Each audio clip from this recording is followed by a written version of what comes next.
Pemirsa, terima kasih Anda masih bersama dengan kami dalam Berita Papua. Dan bagi Anda yang baru saja bergabung bersama kami, akan kami sajikan kembali 3 berita utama kami di hari ini.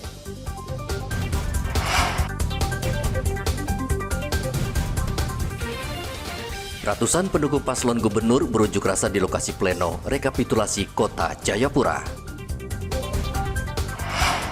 Ratusan warga asli Papua desak BKN Papua Barat Daya revisi hasil tes seleksi kompetensi dasar PNS tahun 2024. Lahan pertanian rusak akibat cuaca buruk dan menyebabkan harga sayur melonjak.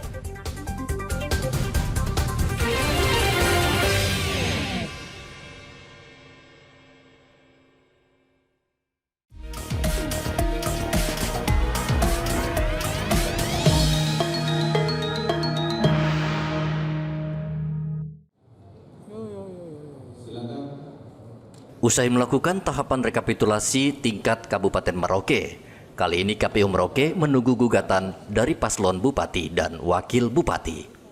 Komisioner KPU Merauke Victor Yanderson mengatakan hingga Selasa kemarin belum ada paslon yang mengajukan gugatan. Belum ada masuk gugatan secara hukum hasil perolehan suara atau pelaksanaan pilkada oleh pasangan calon, sehingga kami masih menunggu gugatan di MK, Mahkamah Konstitusi, untuk menindaklanjuti hasil dari pilkada yang telah ditetapkan oleh KPU Kabupaten Merauke ini.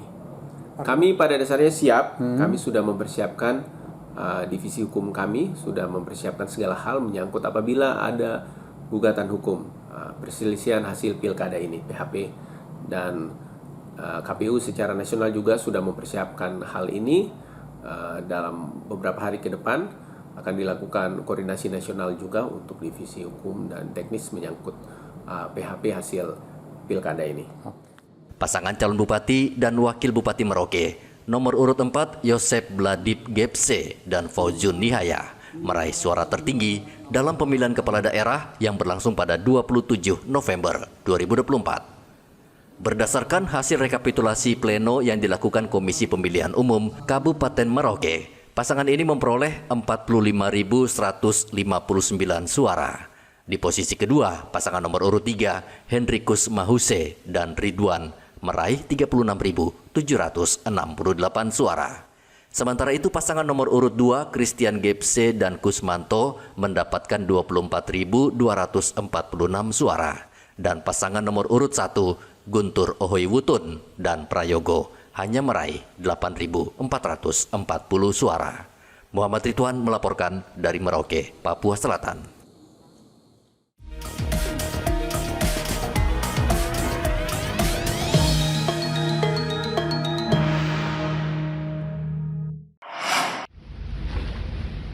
Untuk mengantisipasi lonjakan penumpang menjelang perayaan Natal 2024 dan Tahun Baru, Kantor Kesyah Bandaran dan Otoritas Pelabuhan atau KSOP Kelas 2 Jayapura menyiapkan 6 armada kapal perintis.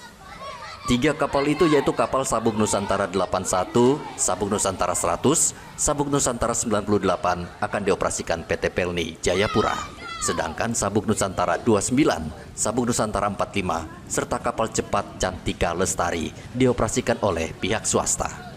Armada kapal perintis tersebut untuk melayani rute antar Papua dan wilayah tertinggal, terdepan, dan terluar. Kepala Seksi Lalu Lintas, Angkutan Laut, dan Usaha Kepelabuhanan KSOP Kelas 2 Jayapura, Samuel Yabes, menjelaskan Pelni sudah melakukan uji petik terhadap kapal-kapal penumpang yang beroperasi saat musim libur Natal dan Tahun Baru. Jadi ada 6 armada kapal penumpang khusus untuk melayani daerah perintis ya. Bulan Desember ini secara nasional pemerintah itu sudah mengatasi untuk kegiatan angkutan Nataru, Natal dan Tahun Baru. Di kapal itu dia harus layak laut. Gitu. Sebelum dia melayani penumpang dalam angkutan Nataru, dia harus kita periksa.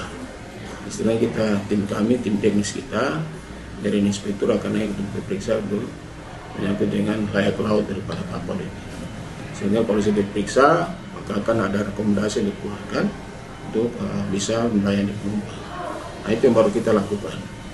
Nah, nanti setelah itu kita akan bertemu di kementerian di pusat untuk rapat koordinasi bersama, baru kita tindak lanjut. Jadi bagaimana untuk mengantisipasi lonjakan penumpang, terus mitigasi terhadap kendala-kendala di lapangan yang tidak ada. Tahun lalu itu kita melibatkan baik teman-teman dari SAR, dari Angkatan Laut, maupun dari Distrik Navigasi untuk memperbantukan kita kalau misalnya ada lonjakan penumpang.